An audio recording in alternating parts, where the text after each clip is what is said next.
මේ පාඩම තමයි එම්පලෝයි කම්පන්සේෂන්. ඒ කියන්නේ සේවකයන්ට අපි කොහොමද පේමන්ට් කරන්න කියන එක ගැන කතා කරන මාතෘකාව තමයි එම්පලෝයි කම්පන්සේෂන් කියන්නේ. එතකොට එම්පලෝයි කම්පන්සේෂන් එක කියන්නේ අපි සේවකයෙක් කරන වර්ක්ලෝඩ් එකට අපි ගෙවන පේමන්ට් එක එහෙම නැත්නම් රිවෝඩ් එකට අපි කියනවා එම්පලෝයි කම්පන්සේෂන් කියලා. එතකොට මේ එම්පලෝයි කම්පන්සේෂන් ප්‍රධාන කොටස් දෙකකට බෙදෙනවා: ඩිරෙක්ට් ෆයිනෑන්ෂල් පේමන්ට්ස් සහ indirect financial payments. Direct financial payments කියන්නේ අපි ෆයිනෑන්ෂල් වශයෙන් ඒගොල්ලන්ට ගෙවනු ලබන පේමන්ට්ස්. උදාහරණයක් විදිහට wages, salaries, incentives, commissions සහ bonus. ඉන්සෙන්ටිව්ස් කියන්නේ දිරිදීමනා. එතකොට කමිෂන්ස් දන්නවනේ, බෝනස් දන්නවා, සැලරීස් දන්නවා, ඔය ටික තමයි මේ කියන්නේ. ඊට පස්සේ ඉන්ඩිරෙක්ට් පේමන්ට්ස් කියන්නේ අර ෆයිනෑන්ෂල් පැත්ත වගේම ෆයිනෑන්ෂල් තමයි. ඒ වුණාට උදාහරණයක් විදිහට insurance, වැකේෂන්ස්, retirement plans, sick leaves, එකෙන් ගොඩක් අපිට බෙනිෆිට්ස් තමයි තියෙන්නේ ෆයිනෑන්ෂල් පේමන්ට් එකක් එක සසඳද්දී. ඒක අපිට ගොඩක් ඉන්ඩිරෙක්ට් පේමන්ට්ස් වල බෙනිෆිට්ස් තමයි අපිට හම්බෙන්නේ. ඕක තමයි එම්ප්ලොයි කම්පන්සේෂන් එකේ අපි කොහොමද සේවකයන්ට පඩි ගෙවන ආකාර දෙක. එකක් තමයි ඩිරෙක්ට් ෆයිනෑන්ෂල් පේමන්ට්ස්, අනිත් එක තමයි ඉන්ඩිරෙක්ට් පේමන්ට්ස්. ඊට පස්සේ වැටුප් අනුපාත තීරණය කරන්න බලපාන සාධක මෙතන කතා කරනවා. පළවෙනි එක තමයි legal consideration, union influence, competitive strategies. අනිත් එක තමයි equity. ඊට පස්සේ legal consideration කියන්නේ රජයේ නීති රීති, ඒ කියන්නේ රජයේ නීති රීති ගැන සලකලා බලලා, එහෙම නැත්නම් අර දැන් රජයේ නීති රීති තියෙනවානේ, සේවකයට ගෙවිය යුතු අවම වැටුප මෙච්චරයි, අන්න ඒ වගේ. ඊට පස්සේ ඕවර් ටයිම් රේට් එක, ලිවිං කොස්ට් එක, වෙළඳපොළ ටැක්ස් එක, ඔන්න ඔය වගේ දේවල් සලකලා බලලා අපි පේ රේට්ස් එක තීරණය කරනවා නම් අන්න ඒවට අපි කියනවා ලීගල් කන්සිඩරේෂන් කියලා. ඊට පස්සේ යූනියන් ඉන්ෆ්ලුවන්ස්. අපි දන්නවා හැම කම්පැනි එකම වගේ යූනියන් එකක් තියෙනවා. මේ යූනියන් එක සේවකයන්ගේ පැත්තෙන් පේමන්ට්ස් පැත්තෙන් එක තීරණ ගන්නවා. එතකොට යූනියන් එක පැත්තෙන් එන ඉන්ෆ්ලුවන්ස් එක හින්දා මේ පේ රේට්ස් කියන එක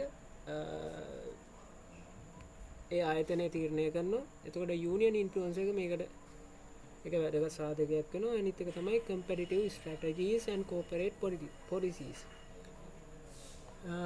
මේකේ competitive strategies කියන්නේ ප්‍රමෝෂන්ස් වලදී සහ කම්පැනියේ තියෙන යම් policies හින්දා මේ pay rates තීරණය කරනවා නම් අපි අන්න එකට කියනවා competitive strategy and corporate policy කියලා. ඊළඟට equity. ඕකෙන් තුනක් විතර මතක තියාගන්න. විතර හතරක් තියෙනවනේ.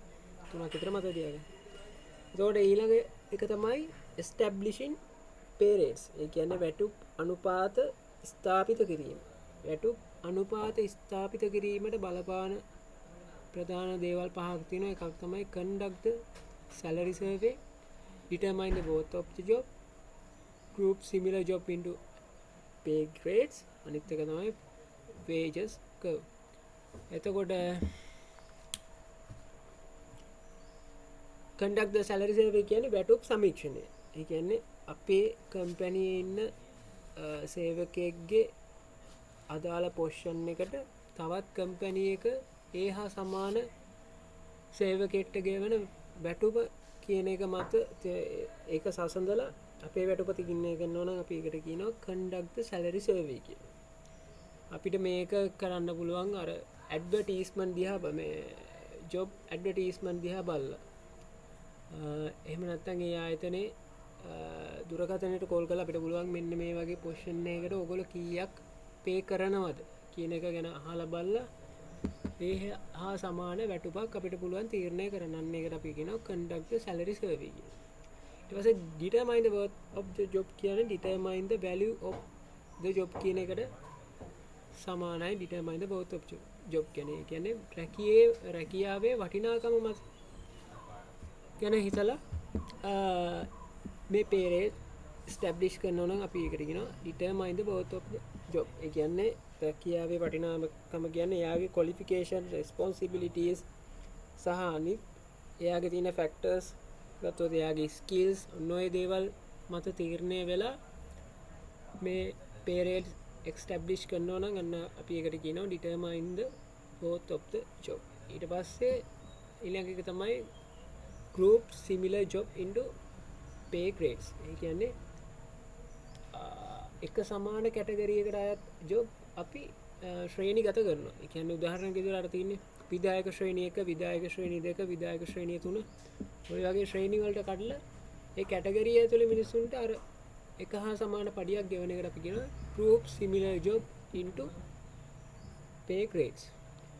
ඊට පස්සේ wage curve කියන්නේ අර graphical representation එක. එතකොට මෙන්න මේකට අදාළව අපි pay rates establish කරනවා නම් අපි එකට කියනවා wage curve කියලා. එතකොට ඔය පාඩමේ ඔය දැන් මේ පල්ලෙහාට තියන්නේ කොහොමද ඕක establish කරන්න කියලා. ඔය දැන් මම අර කටින් කියපු ටිකම තමයි පල්ලෙහා පොඩ්ඩක් විස්තර ඇතුළේ තියෙන්නේ. ඊට පස්සේ මේකේ පාඩම උතනින් ඉවරයි. එතකොට මේක දැනගන්න ඕනේ ප්‍රධාන පොයින්ට් තුනක් තියෙනවා. එකක් තමයි මොනවාද employee compensation කියන්නේ සහ මොනවාද employee compensation ක්‍රම දෙක සහ pay rates තීරණය කරන්න බලපාන සාධකයි pay rates establish කරන්නේ කොහොමද කියන එකයි අපි ඔගේ ප්‍රධාන වශයෙන් කතා කරනවා. ඔය දෙක මතක තියාගන්න. ඔය establishing pay rates කියන එක exam වල අහලා තිබ්බා. ඊට පස්සේ determine the pay rates කියන එකත් කොහොමද අපි determine කරන්න කියන එකත් අහලා තිබ්බා. ඉතින් ඔය දෙක හොඳට මතක තියාගන්න. ඔය පාඩමෙන් තින්නේ ඔය ටික තමයි.